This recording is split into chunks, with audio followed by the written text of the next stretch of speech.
Phone tapping కేసులో అరెస్టులు కొనసాగుతాయంటూ చిట్చాట్లో కీలక వ్యాఖ్యలు చేశారు సీఎం రేవంత్ రెడ్డి.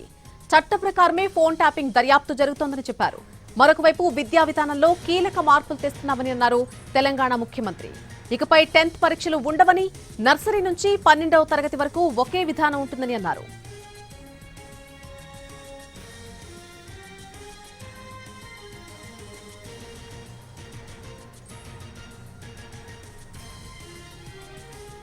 చిట్చాట్లో సీఎం రేవంత్ రెడ్డి కొన్ని కీలకమైనటువంటి వ్యాఖ్యలు చేశారు. ఫోన్ ట్యాపింగ్ కేసులో అరెస్టులు కొనసాగుతాయంటూ ఆయన చిట్చాట్లో పేర్కొన్నారు. చట్ట ప్రకారమే ఫోన్ ట్యాపింగ్ దర్యాప్తు జరుగుతుందని చెప్పారు సీఎం.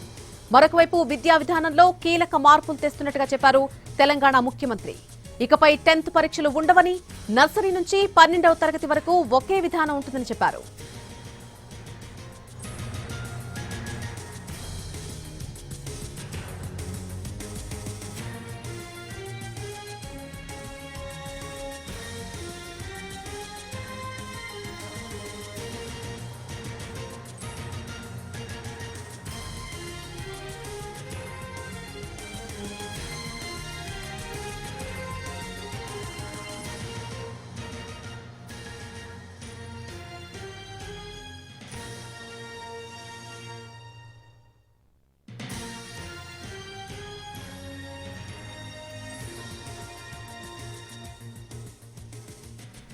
ఫోన్ ట్యాపింగ్ కేసుకు సంబంధించి ఇంకా అరెస్టులు కొనసాగుతాయంటూ చిట్చాట్లో కొన్ని కీలక వ్యాఖ్యలు చేశారు సీఎం రేవంత్ రెడ్డి. చట్ట ప్రకారమే ఫోన్ ట్యాపింగ్ దర్యాప్తు జరుగుతుందని చెప్పారు. మరొక వైపు విద్యా విధానానికి సంబంధించి కూడా ఆయన కొన్ని కీలక వ్యాఖ్యలు చేశారు. విద్యా విధానంలో కీలక మార్పులు తెస్తున్నట్టుగా చెప్పారు తెలంగాణ ముఖ్యమంత్రి రేవంత్ రెడ్డి. ఇకపై 10th పరీక్షలు ఉండవని, నర్సరీ నుంచి 12వ తరగతి వరకు కూడా ఒకే విధానం ఉంటుందని చెప్పారు సీఎం రేవంత్ రెడ్డి.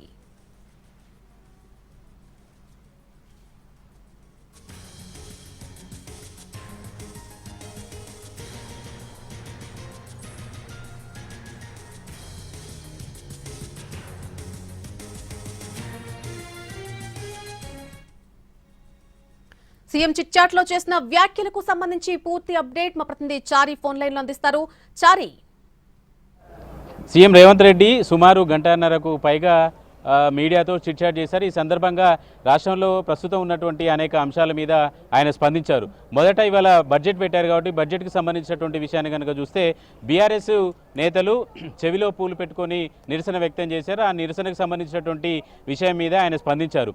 బీఆర్ఎస్ 10 ఏళ్లుగా వాళ్ళు చేసినటువంటి అప్పులు తప్పులకు వాళ్ళను వంగబెట్టి వాళ్ళ వీపు మీద బండ పెట్టాలి, చెవిలో పూలు కాదు అనేటువంటి అంశాన్ని ఆయన మెన్షన్ చేశారు. ప్రభుత్వం ఇవాళ తీసుకొచ్చినటువంటి బడ్జెట్లో పెట్టినటువంటి ప్రధానమైనటువంటి కొత్త పథకంలో ఇందిరమ్మ కుటుంబ బీమా అని సంబంధించినటువంటి పథకము. ఈ బీమా తెల్ల రేషన్ కార్డు ఉన్నటువంటి ప్రతి ఒక్కరికి కూడా వర్తిస్తుంది అనేటువంటి అంశాన్ని కూడా ఆయన స్పష్టం చేశారు.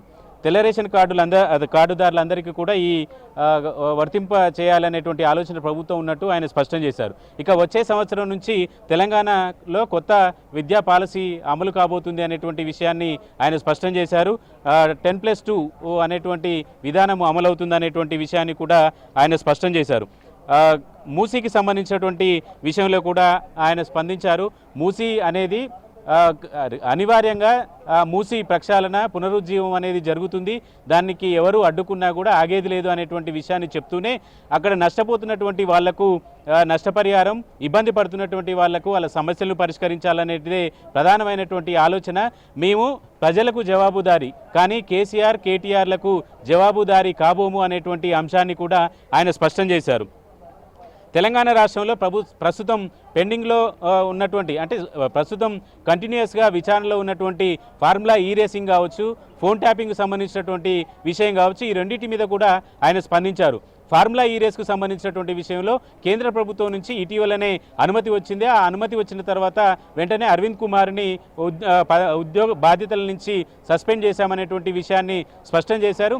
ఫోన్ ట్యాపింగ్కి సంబంధించినటువంటి విషయంలో కూడా కొంత క్లారిటీ ఇచ్చేటువంటి ప్రయత్నం చేశారు. హరీష్ రావు పదే చెప్పినట్టుగా ఫోన్ ట్యాపింగ్కు సంబంధించినటువంటి విషయంలో సుప్రీంకోర్టు, హైకోర్టు తమకు క్లీన్ చిట్ ఇచ్చిందని, అయినా ప్రభుత్వం వేధిస్తుంది అనేటువంటి విషయాన్ని చెప్తూ ఉన్నటువంటి నేపథ్యంలో దానిపై ఆయన క్లారిటీ ఇచ్చారు. హరీష్ రావుకు క్లీన్ చిట్ ఇచ్చింది చక్రధర్ గౌడ్ చేసినటువంటి పిటిషన్లోనే చక్రధర్ గౌడ్ చేసినటువంటి పిటిషన్లో తనని వేధిస్తున్నారని ఫోన్ ట్యాపింగ్ చేసి దాని ఆధారంగా తనని వేధిస్తున్నారనేటువంటి విషయానికి సంబంధించినటువంటి విచారణలో వేధింపులకు సంబంధించినటువంటి ఆధారాలు లేకుండా వేధిస్తున్నారు అనేటువంటి అంశాన్ని ఎలా చెప్తారనేటువంటి ఆర్గ్యుమెంట్స్ని హరీష్ రావు కోర్టులో వినిపించినటువంటి నేపథ్యంలో చక్రధర్ గౌడ్ చేసినటువంటి పిటిషన్కు సంబంధించినటువంటి విషయంలోనే ఆయనకి ఉపశమనం వచ్చింది. కానీ ప్రభుత్వం చేసినటువంటి సిట్ విచారణ ఏదైతే ఫోన్ ట్యాపింగ్ సంబంధించినటువంటి విచారణ జరుగుతుందో ఆ కేసులో ఎలాంటి క్లీన్ చిట్ రాలేదు అనేటువంటి అంశాన్ని కూడా చెప్పారు. సుమారు 6,000 పైబడి ఫోన్ ట్యాపింగ్లు జరిగాయి. వాళ్ళందరినీ విచారించాలా లేదంటే ఎవరెవరు బాధితులుగా ఉన్నటువంటి వాళ్ళందరినీ విచారించిన తర్వాత దానికి సంబంధించినటువంటి పూర్తి స్థాయిలో చర్యలు ఉంటాయనేటువంటి విషయాన్ని చెప్పారు. ఇప్పటికీ ప్రభాకర్ రావుకు సంబంధించినటువంటి విచారణ పూర్తయింది. ఆయన విచారణలో వచ్చినటువంటి ఆధారాలకు అనుగుణంగా అందరికీ నోటీసులు ఇచ్చారు. ఆ క్రమంలోనే హరీష్ రావుకి కూడా నోటీసులు ఇచ్చారు. అంతే తప్పితే తను క్లీన్ చిట్ ఇచ్చారనేటువంటి విషయాన్ని చెప్పి ప్రజల్ని తప్పుదోవ పట్టించేటువంటి ప్రయత్నం చేస్తున్నారనేటువంటి విషయాన్ని కూడా ఆయన మెన్షన్ చేస్తూ వచ్చారు. ఫోన్ ట్యాపింగ్ సంబంధించి కావచ్చు, అటు ఫార్ములా ఈ రేస్కు సంబంధించి కావచ్చు, ఏ కేసులలోనైనా సరే వేగవంతంగా ఎవరినో అరెస్టు చేయాలనే ఉద్దేశంతో ప్రభుత్వం ఉండదు. విచారణ చేసి ఆ చట్టానికి లోబడి అరెస్టులు చేస్తామనేటువంటి విషయాన్ని కూడా ఆయన స్పష్టం చేశారు. హిల్ట్ పాలసీకి సంబంధించినటువంటి విషయం కావచ్చు, ప్రభుత్వం 1,00,000 కోట్లకు అవినీతికి పాల్పడుతుందనేటువంటి విషయంలో ఆయన స్పందించారు. హిల్ట్ పాలసీలో ఉన్నటువంటి ఇండస్ట్రీకి సంబంధించినటువంటి భూములు ఏవైతే ఉన్నాయో వాటన్నిటిని అమ్మినా కూడా 1,00,000 కోట్లు వచ్చేటువంటి ఆ పరిస్థితి ఉండదు. కానీ 1,00,000 కోట్ల అవినీతి జరిగిందనేటువంటి తప్పుడు ఆరోపణలు చేస్తున్నారు. నిజంగా ఆరోపణల్ని రుజువు చేయాలనుకుంటే కేటీఆర్ కావచ్చు, హరీష్ కావచ్చు, ఇద్దరు కూడా ఎలాంటి విచారణకి అయినా ఒక లేఖ రాస్తే ఆ విచారణకి ఏ సంస్థ నుంచి విచారణ కోరినా కూడా ఆ సంస్థ నుంచి విచారణ చేయడానికి ప్రభుత్వం సిద్ధంగా ఉందనేటువంటి విషయాన్ని కూడా ఆయన స్పష్టం చేశారు. ఇక ఇండస్ట్రీకి సంబంధించినటువంటి భూముల వ్యవహారంలో చేసినటువంటి కేటీఆర్ కావచ్చు, హరీష్ కావచ్చు, ఎవరు ఆరోపణలు చేసినా వాళ్ళందరికీ సంబంధించినటువంటి అంశం మీద ఒకే ఒక రిప్లై, ఏ విచారణ చేయడానికైనా ప్రభుత్వం సిద్ధంగా ఉంది కాబట్టి విచారణకు సంబంధించి వాళ్ళు ఏ విచారణ కోరుకుంటే అది చేస్తామనేటువంటి అంశాన్ని కూడా ఆయన స్పష్టం చేశారు. కేసీఆర్ అసెంబ్లీకి రాకపోవడానికి సంబంధించినటువంటి విషయంలో కూడా ఆయన ఒక కామెంట్ చేశారు. కొడుకు అల్లుడు కలిసి కేసీఆర్ని గృహ నిర్బంధం చేసి ఉంటారు, అందుకే ఆయన అసెంబ్లీకి రావట్లేదు అనేటువంటి అంశాన్ని కూడా చర్చ చేశారు. ఇక అజరుద్దీన్కి సంబంధించి ఏప్రిల్ 30వ తేదీ వరకు ఆయన పదవి 6 నెలలు అవుతుంది. 2 ఉభయ సభల్లో ఏదో ఒక సభలో సభ్యుడిగా ఉన్నటువంటి వాళ్ళకి మంత్రిగా అవకాశం ఉంటుంది.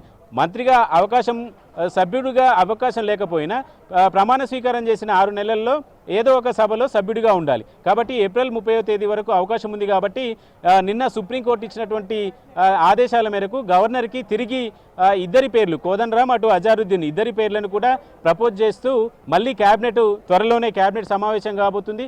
ఆ క్యాబినెట్ సమావేశంలో ఇద్దరి పేర్లను కూడా మళ్ళీ తిరిగి పంపించాలనేటువంటి ఆలోచనతో ప్రభుత్వం ఉన్నట్టు CM Revanth Reddy chit chat చెప్పినటువంటి సందర్భంగా అర్థమైంది. మూసీ ప్రక్షాళనకు సంబంధించి ఇప్పటికే డిపిఆర్ని కేంద్ర ప్రభుత్వం కూడా అప్రూవల్ చేసింది. కాబట్టి ఇటీవల జరిగినటువంటి పవర్ పాయింట్ ప్రజెంటేషన్లో కూడా కేంద్ర ప్రభుత్వానికి సంబంధించినటువంటి అధికారులు, రాష్ట్ర ప్రభుత్వానికి సంబంధించినటువంటి అధికారులు ఉమ్మడిగా ఏర్పాటు చేసినటువంటి సమావేశమే కాబట్టి అది మున్సిపల్ శాఖ మంత్రిగా నేను వెళ్ళాను అనేటువంటి అంశాన్ని చెప్పారు. దీంట్లో 25% కేంద్ర ప్రభుత్వం నిధులు సమకూరుస్తుంది. ఏడీబీ బ్యాంకు కూడా సూచనాప్రాయకంగా రుణం ఇవ్వడానికి అంగీకరించింది అనేటువంటి విషయాన్ని కూడా ఆయన స్పష్టం చేశారు. ఏడీబీ బ్యాంకులు ఏ బ్యాంక్ అయినా సరే కేంద్ర ప్రభుత్వం కూడా ఆ డిపిఆర్కి అప్రూవల్ ఇచ్చి భాగస్వామ్యం ఉంటుంది కాబట్టి బ్యాంకులు కూడా ముందుకొచ్చాయనేటువంటి అంశాన్ని కూడా ఆయన స్పష్టం చేశారు. ఈ జిల్లాలకు సంబంధించినటువంటి విభజనకు సంబంధించినటువంటి అంశం మీద కూడా ఆయన స్పందించారు. ఇప్పుడు ప్రస్తుతానికైతే ఈ జిల్లాలకు సంబంధించి, మండలాలకు సంబంధించినటువంటి మార్పులు చేర్పులు ఏవి ఉండవు. రిటైర్డ్ జడ్జి ఈ సమక్షంలో ఒక కమిషన్ వేస్తామని చెప్పి గతంలోనే చెప్పాం కాబట్టి దానిపై ఇప్పటికైతే ఎలాంటి అది ఉండదు. జనగణన పూర్తి స్థాయిలో దాని మీద కసరత్తు చేస్తామనేటువంటి అంశాన్ని కూడా ఆయన స్పష్టం చేశారు. అయితే ఇచ్చినటువంటి గ్యారంటీలకు సంబంధించినటువంటి అంశం మీద పదే బీఆర్ఎస్ ప్రస్తావిస్తుంది కాబట్టి వాటి మీద వచ్చినటువంటి ప్రశ్నకి ఏ గ్యారంటీని ఎప్పుడు అమలు చేయాలో మాకు తెలుసు, వాళ్ళు ఏ గ్యారంటీని ఎప్పుడు అమలు చేయాలో వాళ్ళకు తెలియకపోవడం వల్లనే అపోజిషన్ సీట్లో కూర్చున్నారు. అలాంటి తప్పు మేము చేయబోము, ఎప్పుడు ఏ పథకాన్ని ఎప్పుడు ఎలా అమలు చేయాలో అనేటువంటి క్లారిటీ ఉందనేటువంటి విషయాన్ని చెప్పారు. ఇక అప్పులకు సంబంధించినటువంటి విషయంలో ఆయన మరోసారి క్లారిటీ ఇచ్చారు. కాంగ్రెస్ పార్టీ అధికారంలోకి వచ్చినప్పటి నుంచి ఫిబ్రవరి వరకు కూడా మొత్తం 3,47,000 కోట్ల అప్పు చేశామనేటువంటి విషయాన్ని చెప్పారు. ఈ 3,47,000 కోట్ల అప్పులో కూడా 3,30,000 కోట్లు గత ప్రభుత్వం చేసినటువంటి అప్పులు కావచ్చు, గత ప్రభుత్వం చేసినటువంటి అప్పులకు చెల్లింపులు అలాగే వడ్డీలు వీటిని కట్టడానికి సరిపోయిందనేటువంటి విషయాన్ని కూడా ఆయన చెప్పేటువంటి ప్రయత్నం చేశారు. చెల్లించినటువంటి అప్పుల్లో కూడా 44,000 కోట్లు కాళేశ్వరం కార్పొరేషన్కు చేసినటువంటి అప్పులకే చెల్లించామనేటువంటి అంశాన్ని ఆయన స్పష్టం చేశారు. అయితే మూసీకి సంబంధించినటువంటి విషయం సందర్భంగా మరొక అంశాన్ని స్పష్టం చేశారు. మూసీ కావచ్చు, ఇంకా ఇతరత్ర ఏ సమస్యలు ఉన్నా కూడా మేము ప్రజలకు జవాబుదారీగా ఉంటామే తప్పితే కేసీఆర్కో కేటీఆర్కో జవాబుదారీగా ఉండే అవసరము ఆ పరిస్థితి ఉండదనేటువంటి విషయాన్ని ఆయన స్పష్టం చేశారు.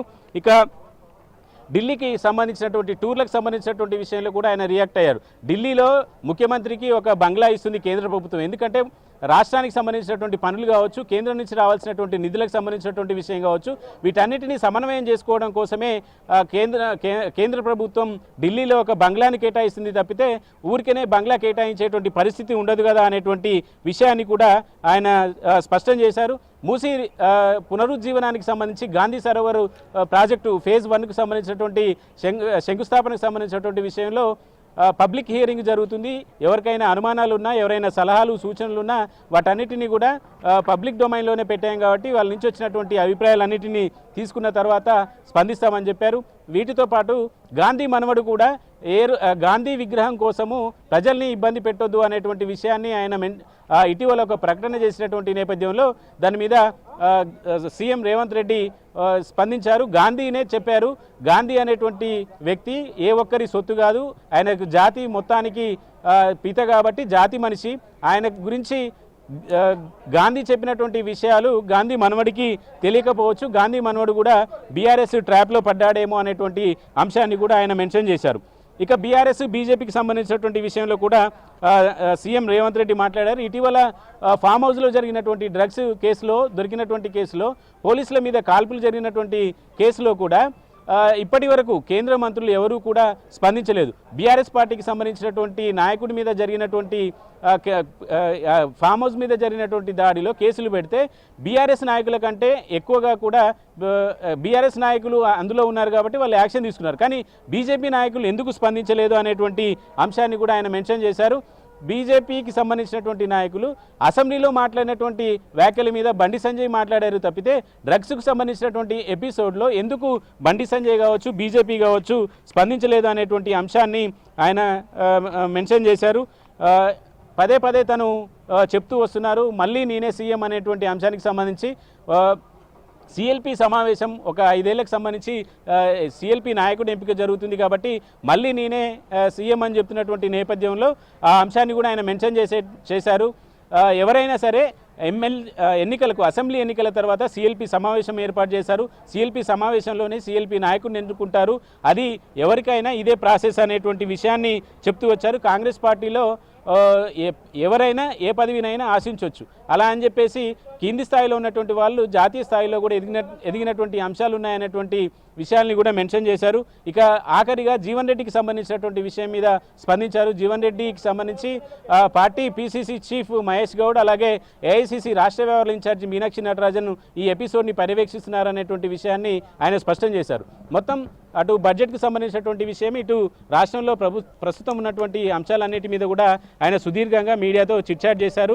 ఈ బడ్జెట్ సంక్షేమానికి సంబంధించి, అభివృద్ధికి సంబంధించి భవిష్యత్తుకు బాటలు వేసేటువంటి బడ్జెట్గా ఆయన అభివర్ణించారు.